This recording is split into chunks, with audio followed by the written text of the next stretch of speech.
Lepas isyak tadi, baru aku nak scroll sosmed, tiba-tiba dengar anak sulung aku duk bergaduh dengan ibu dia.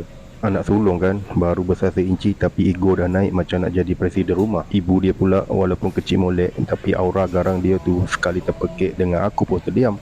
Pura-pura sakit perut, menyorok dalam jamban. Bukan takut, tapi malas nak gaduh.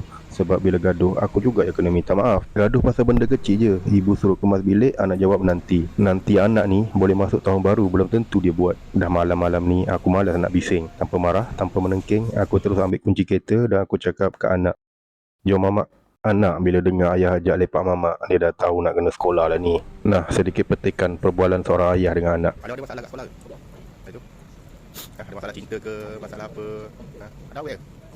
Cakap betul. Pasal tengok termenung kat rumah. Tahu ibu macam tu kan, jangan ada bergaduh dengan ibu. Tak gaduh, dia diam. Kalau memang dia duduk, jadi betul-betul. Masuk termarah. Makan modal RM15 malam ni. Sampai rumah, anak yang lain dah tidur. Aku cakap kat wife, abang tahu awak penat, tapi anak pun tengah belajar jadi manusia. Jangan keras sangat dengan anak. Dia tu ikut perangai kita juga. Wife aku diam je, tapi ada senyum sikit. Dia faham, dia pun tengah belajar jadi ibu setiap hari.